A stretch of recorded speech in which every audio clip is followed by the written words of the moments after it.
Hi, my name is Nicole Hind and I'm an online counsellor serving women, people with disabilities and singles and anyone else who would like assistance across Australia, and I'm based in Melbourne.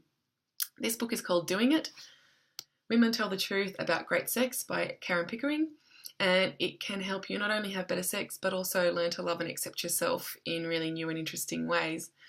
This is a really diverse range of women have contributed to this book, and there will be something for everybody in here, I can guarantee it. You can probably skip the first one if you're aware of feminism and the context that we're living in. There's a bunch of other essays in here that certainly opened my eyes to some new things. Sinead Stubbins' piece on pop music made me really wish I had listened to pop music a lot more when I was younger. But I think it's the really personal essays that can be the most transformative. There's Hanne Blank's deeply moving piece about sex and desirability and discovering that for the first time after a long and sexless marriage.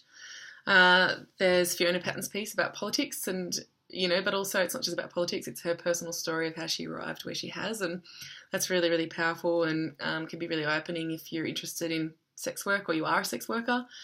There's Maria Lewis's piece called Fuck the Meet Cute, which adds a different level of insight into what exactly is wrong with the rom-com story, but also how sometimes we do things almost for visibility or in a performing type way, which is something to think about in our current world of media saturation. Look, there's lots here, and I think that something that I want to read out to you that struck me is Jax Brown's piece about gender, sexuality and disability, and I can't put it in better words than she did, so I'll just read this. The first time I slept with someone with a body like mine, it was both confronting and profoundly moving.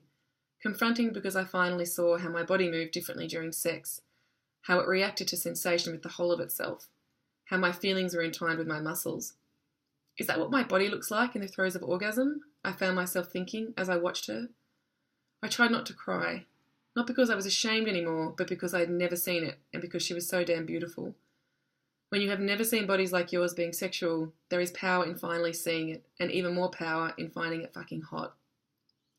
And I think that actually provides the context for what most of these essays are about, which is about exposing yourself to something that's not the norm. Society has such a limited view of what is acceptable in terms of sex, in terms of relationship, in terms of women, and in terms of bodies. And these stories are all about finding different ways to be yourself in relationship and, through sex. These stories are really not about sex. There's very little description or any kind of what might be considered graphic descriptions of sex. So don't let that turn you off if that's something you're worried about.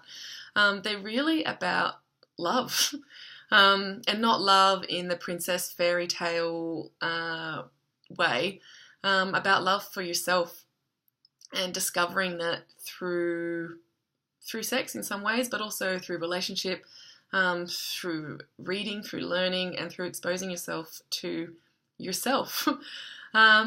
There is something in here for everybody. I'm sure that you will gain something from it if you pick it up and read it, and you might be able to inspire you to make some changes in your life that you've been hoping for.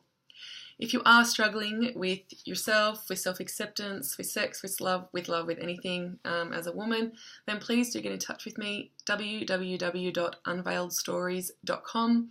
Jump on my contact form, send me an email. I'm happy to hear from anybody no matter what's going on.